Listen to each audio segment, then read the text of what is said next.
Señores, en este momento Barton se ha marchado a arreglar unos asuntos con su carnicero. Y nos quedamos solos, amigos míos.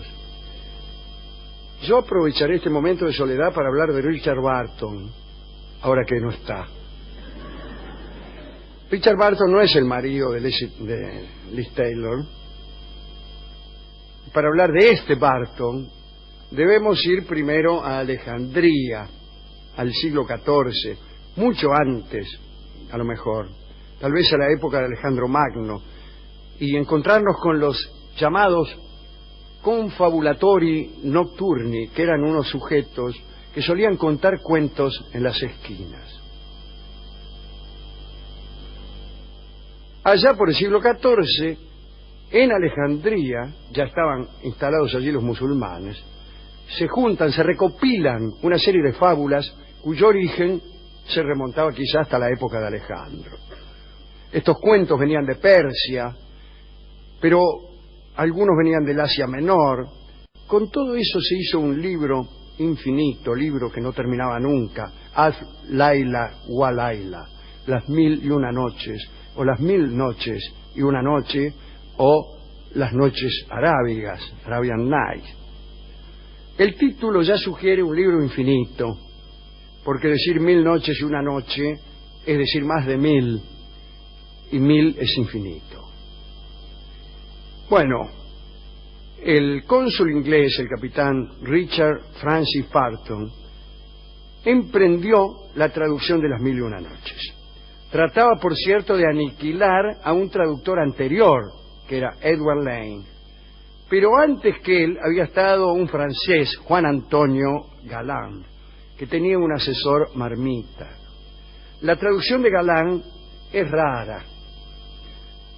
Para empezar, se dice que hay algunos cuentos de esa traducción que jamás estuvieron en el original, y se trata casualmente de los cuentos más famosos, los más difundidos. Allí está, creo yo, Aladino y la lámpara maravillosa, está el cuento del príncipe Ahmed, no sé si Ali Baba y los 40 ladrones también. Estos cuentos parece que no estaban en la compilación original. Algunos de los más famosos comentaristas de las 1001 noches han conocido únicamente la traducción de Galland. Coleridge, Tennyson, Poe conocieron la traducción de Galland y no conocieron la de Barton. Discúlpeme, Barton. Barton, hay que decir que la de Galland es la mejor para los chicos, porque está despojada de todos los pasajes escabrosos. Es la mejor para contarle a los niños pequeños. Pero vamos a Barton, a este cónsul inglés. Dice, bueno, voy a traducir. Barton parece, se cuenta, que soñaba en 17 idiomas distintos, pero llegó a dominar 35. Una cosa es dominar un lenguaje y otra es soñar en ese idioma. Y parece que tenía mucho que decir.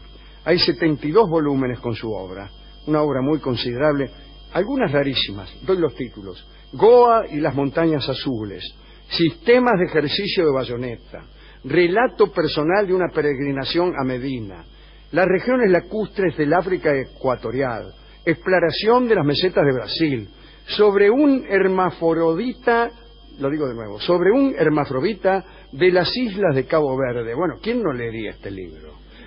Cartas desde los campos de batalla del Paraguay. Yo leí ese libro. Recopilación de epigramas inspirados por Príapo. Es un libro obsceno, claramente. Es lo bueno de estos libros. Algunas historias de Barton, historias personales, digo, ¿no?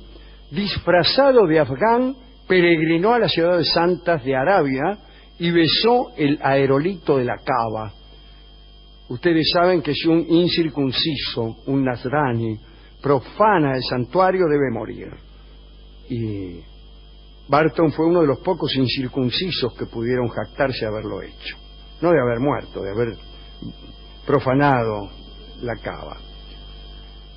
Ejerció la medicina en el Cairo, haciéndose pasar por derviche, junto con la prestidigitación y la magia, porque venían juntas.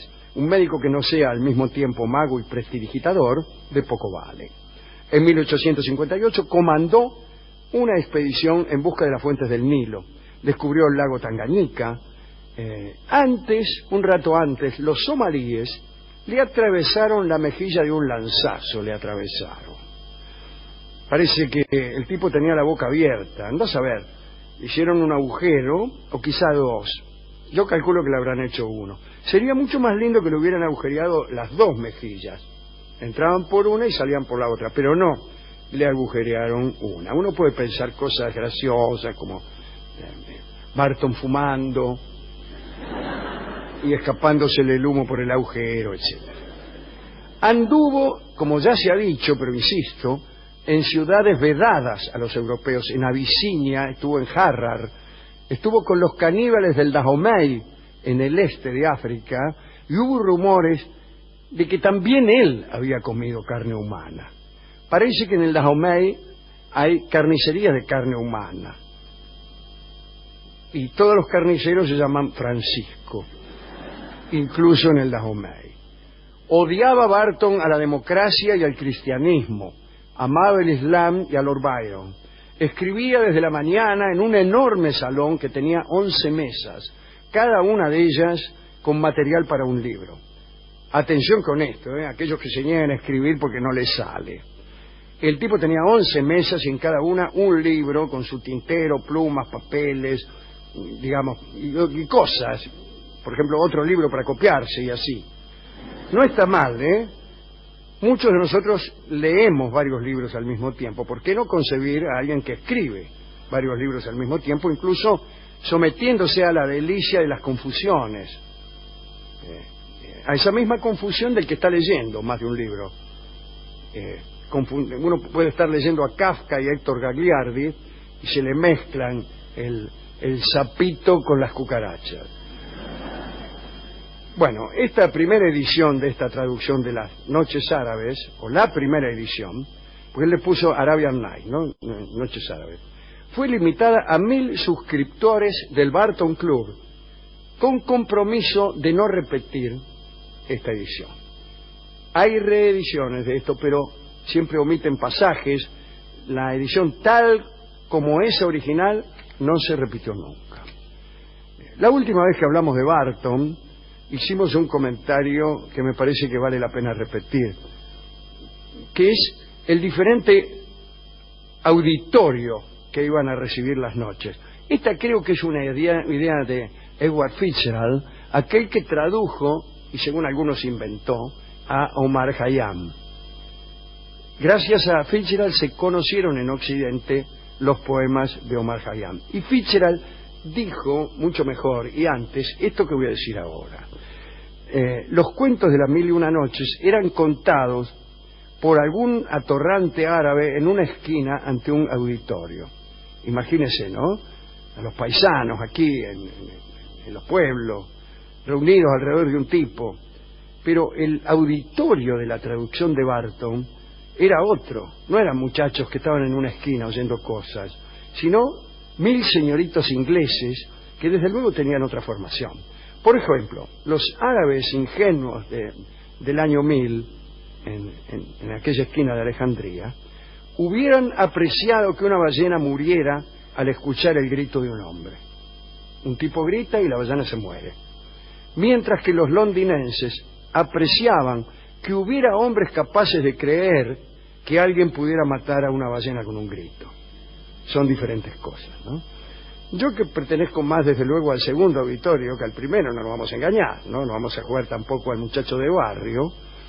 A mí me hace mucha gracia el cuento de Pascual Angulo, muchísima, pero en realidad lo que me causa gracia es pensar que haya alguien que pueda reírse de ese cuento.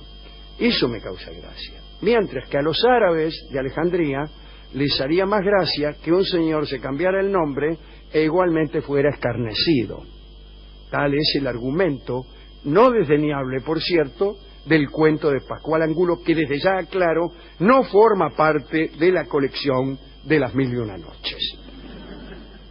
Para que los lectores no se le fueran, porque el libro era muy extenso, y tal vez con el resultado de que igualmente se iban, Barton abundó en notas explicativas de las costumbres de los hombres islámicos, especialmente de las costumbres eróticas.